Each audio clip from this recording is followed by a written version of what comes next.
Good morning, Panthers. I'm Kariana. And I'm Maddie. And we're back, which can only mean one thing. It is finally Friday. And even better, there's only one more week until fall break. Thank goodness. And speaking of break, we're also 1 week closer to the holiday season, which means it is the perfect time to spread some holiday cheer. Kariana, we're not quite there yet. But I have the perfect joke. What kind of photos do elves take? Elfies? Okay, let's get into today's announcements before you scare everyone off with your holiday cheer. With the NP Winter Sports picking up pace, the boys wrestling team is one of the many teams that is incorporating this semester's school-wide expectations of presence and responsibility into their training. Let's head to Let's head to me to take a deeper dive into how the wrestling team defines these new and innovative school norms.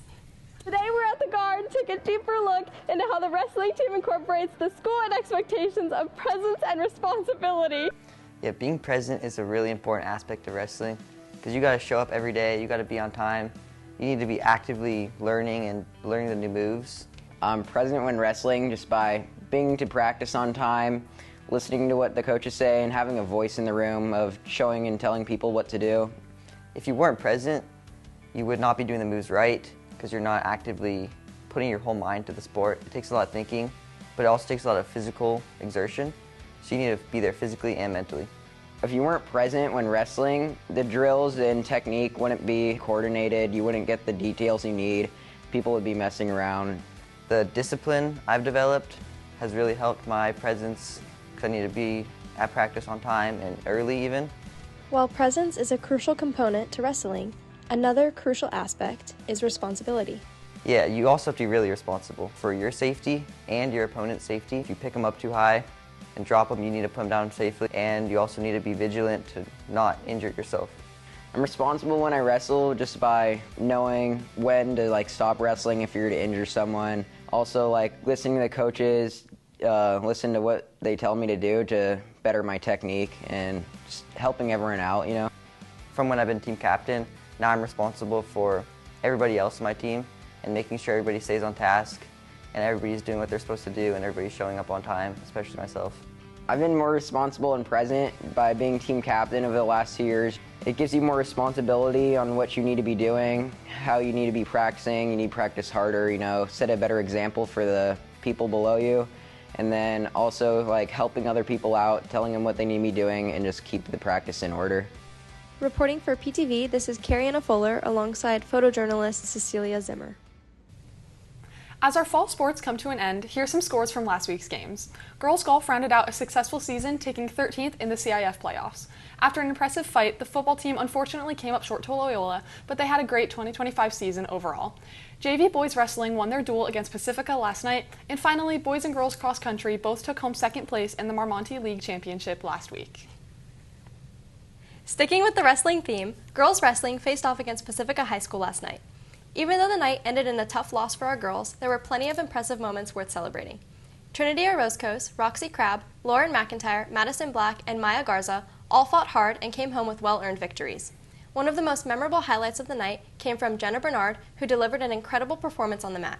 Her determination, energy, and final takedown lit up the crowd and showcased the heart of our program. Even with the final score not in their favor, our girls wrestling team showed true grit, growth, and team spirit as they look ahead to their next match. We have a very exciting and busy upcoming week of sports. Today, the girls and boys cross-country teams are competing at the CIF prelims at Mount Sac. On Monday, boys and girls basketball both have their first games of the season. Boys will face Buena High School at home, while the girls head to Rio Mesa. Next Wednesday, boys soccer has a home game against El Camino Real, and girls water polo is also at home as they face Carpinteria with a quick turnaround on Thursday as they head to compete against Camarillo.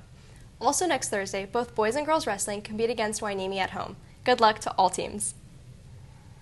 With all of the winter sports amping up, be sure to check the calendar on the NPHS Athletics website to stay up to date on all the games and upcoming events this season. Boys and girls soccer have a fundraiser at Chipotle next Wednesday, November 19th from 5 to 9 p.m. Also, the baseball team has a fundraising Christmas tree lot that opens Friday, November 28th at the plaza of the Newbury Park Library. Come to support the teams.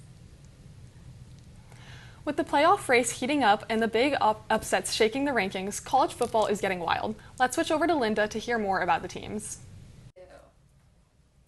Good morning, Panthers. Today I'll be updating you guys on current college football updates. Let's talk playoffs. The College Football Playoff Committee released its second top 25 rankings on Tuesday. Ohio State Buckeyes going 9-0 remain the number 1 seed, and the Indiana Hoosiers going 10-0 in the 2nd seed. Yet this week produced some serious shocks. For example, the California Golden Bears stunned number 15 Louisville Cardinals in overtime 29-26. I bet we all didn't expect that one. With the playoff bracket forming, upcoming matchups matter for seedings, bowl positioning, and even Heisman narratives. Teams like Ohio State, Indiana, Texas A&M are under the spotlight as their weaknesses are being exposed. I have a feeling their next games won't be easy.